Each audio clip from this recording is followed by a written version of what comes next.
Karena buat saya itu jadi penting ketika sejak kapan mereka bermain. Tapi yang jelas ketika Mas Muni masih menjabat sudah ada kecurigaan, sudah ada yang bermain di situ. Di dalam itu sejak awal sudah ada yang bermain.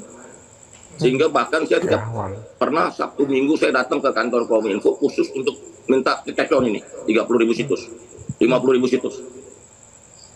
Karena saya sudah curiga ada yang main, begitu. Bahkan pernah ada satu kesempatan saya tutup, saya gembok itu, saya setrap di lapangan, saya bilang kalian ini ada yang main nih. Saya dapat laporan, saya bilang gitu. Dan Anda spesifik melaporkan itu ke penegak hukum ya? Penegak hukum di kepolisian, kejaksaan atau bagaimana Mas Muni? Yang pasti kita berkomunikasi. Di tempat saya ini saya curiga ada yang bermain. Begitu. Ya. Cuman terus tadi Mas Muni mengatakan Anda melaporkan ke penegak hukum. Ke penegak hukum yang mana?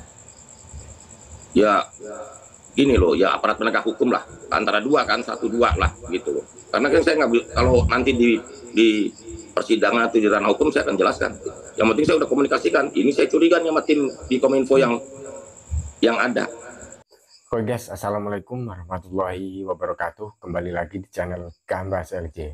Ini ada video eksklusif dari Pak Budi Ari guys, yang kini agaknya terseret-seret kasus backingan judi online guys di Kementerian Kominfo atau Komdigi yang sekarang guys. Menyangkut 11 orang tersangka. Wow, seharusnya menghalangi malah melindungi judi online guys. Oke, kita simak saja guys. Gas, ngeri. Mas Muni, langsung saja nama Anda diseret-seret dalam kasus backing judi online yang ada di Komdigi, dulunya bernama Kominfo. Dan Mas Muni meresponsnya dengan mengatakan Anda dikhianati oleh anak buah sendiri. Pertanyaan saya, kenapa pengkhianatan ini bisa terjadi Mas Muni? Begini, ketika saya masuk 2023, bulan Juli 2023, memang judi online sudah menjadi hal yang sangat meresahkan masyarakat. Sehingga ketika saya menjadi Menkominfo, perintah Presiden Pak Jokowi ketika itu salah satunya adalah untuk memberantas judi online, selain juga penyelesaian BTS, pemilu damai, dan juga banyak hal lainnya. Memang judi online sudah menjadi prioritas dalam kerja saya yang 15 bulan di Kementerian Kominfo ketika itu. Nah, ketika itu memang kondisi sangat tidak memadai, karena ada 10 kemampuannya cuma men-take down 10.000 situs per hari, padahal kecepatannya begitu luar biasa, sehingga kita membuka diri untuk merekrut banyak pihak. Nah, ada pihak yang saya anggap mampu karena memamerkan teknologinya, dia mampu men-take down 50.000 sampai 100.000 situs per hari. Nah, akhirnya dalam perjalanan waktu memang terjadi peningkatan kemampuan Kominfo dalam melakukan take down, karena dibandingkan dari 2017 sampai 2023 sebelum saya itu hanya 800.000 situs judul yang di take down, sedangkan di masa 15 bulan Kementerian Komunikasi dan Informatika itu bisa 3,8 juta situs. Dari sisi itu betul ada pencapaian, tetapi memang banyak hal yang juga memang harus diperbaiki secara regulasi dan juga teknologinya, karena sumber daya manusianya jauh dari cukup untuk mengurangi kecepatan. Dari sisi kebijakan, saya sudah mengeluarkan beragam kebijakan mengenai pemberantasan judi online, misalnya penutupan net access provider dari Kamboja dan Thailand, terus VPN gratis kita tutup. Selanjutnya semua operator seluler saya himbau dan saya larang untuk memfasilitasi untuk judi online. Terus sampai satu titik ketika 6 bulan terakhir, tepatnya di bulan Februari Maret, saya berpikir bahwa ini persoalannya bukan sekedar di jaringan konektivitas saja, tetapi kunci dari persoalan ini adalah, persoalan judi online ini adalah di sistem pembayaran. Karena itulah OJK, Bank Indonesia, dan juga PPATK harus bersatu baru dalam kasus ini. Tapi pertanyaan saya, kenapa sampai pengkhianatan ini bisa terjadi oleh anak buah yang Anda rekrut, Mas Muni? Dan kenapa pengkhianatan ini tidak disadari ketika Anda masih menjadi Menkominfo? Justru itu, memang dari 11 orang yang anggota Komdigi sekarang, itu sebagian besar sudah saya curigai, bahkan sebagian besar beberapa orang itu sudah saya pindah sebagai ketua tim take down, Nah, saya merekrut 10 orang baru. Jadi yang lain nggak ada masalah, cuma 1 orang ini aja. Saya nggak tahu siapa yang menggalang siapa, siapa yang mempengaruhi siapa, sehingga Komdiji atau pegawai Komdiji ini bisa terseret dalam pusaran kasus ini. Begitu loh. Jadi yang Mas Muni rekrut ini, secara langsung itu tersangka dengan inisial T dan AK? Oh bukan. T dan AK itu direkomendasi oleh T karena dia bilang bahwa ini hacker merah putih, hacker hebat, mampu men-take down 50 sampai 100 ribu, gitu loh. Nah, saya sampaikan ke teman-teman di Kominfo ketika itu, coba pakai, kalau memang sistemnya bisa men-take down 50 sampai 100 ribu, kita pakai aja, begitu loh. Nah, dalam seiring perjalanan waktu, ternyata ketika 10 hari setelah saya sudah jadi pemilu, kok terseret nih. Kalau beberapa nama yang Kominfo saya udah curigain sejak awal, makanya ketika saya menjabat saya udah nggak kasih peran lagi ketika itu. Dari awal saya udah curiga bahwa di Kominfo ini, di tim Kominfo ini ada yang bermain sejak awal. Bahkan berapa kali saya.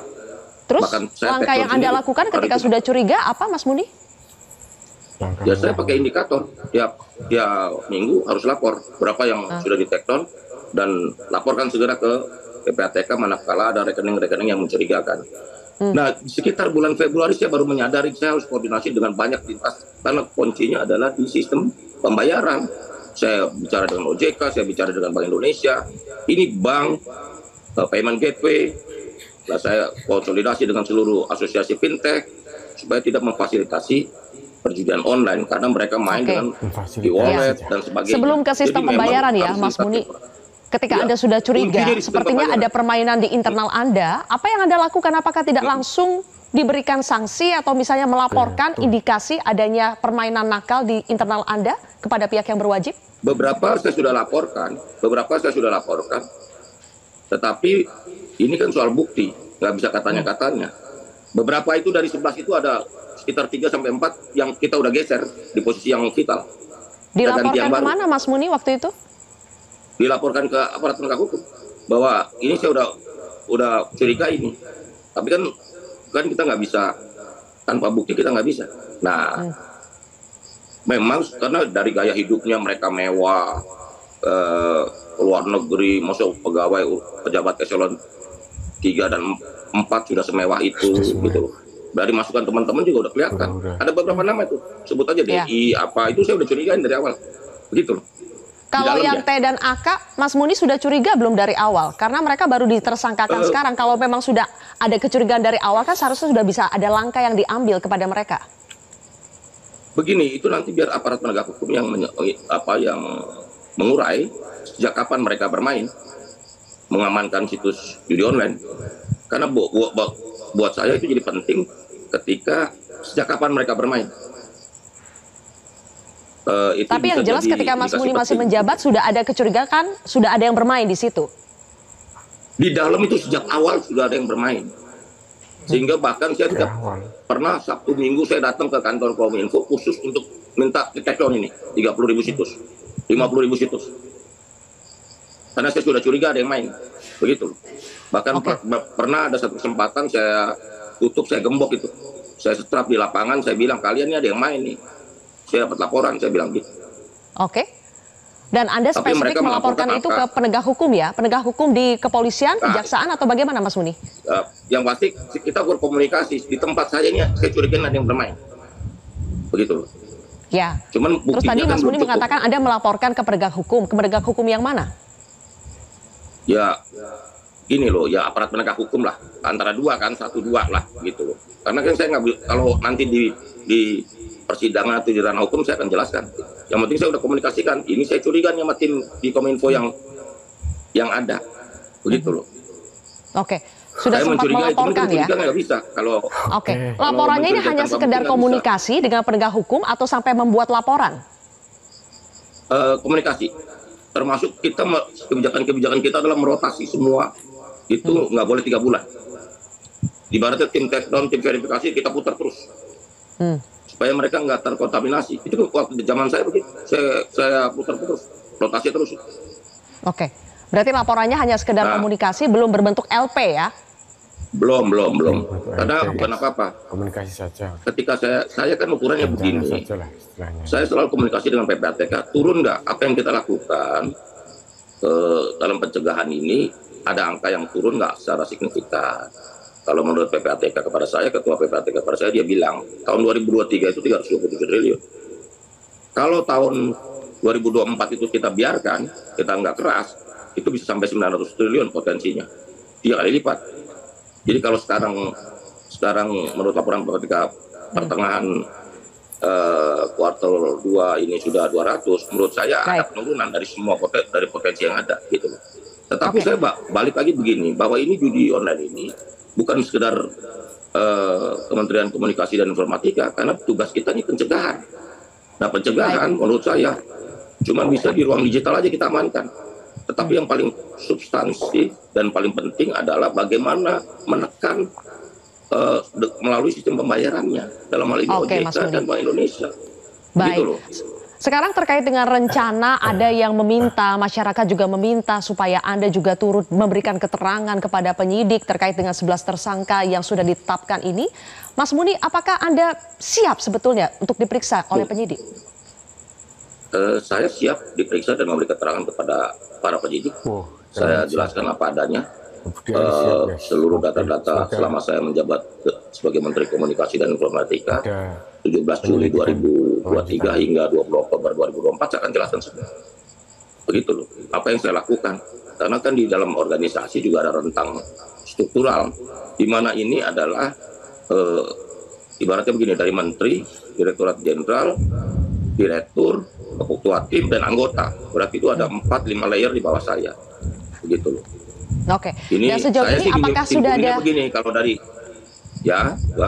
kalau saya menyimpulkannya begini, ini sama kayak kasus korupsi SDM yang eselon 3 semua itu, yang nggak ada sangkut pautnya dengan eselon 2, eselon 1 bahkan menteri gitu.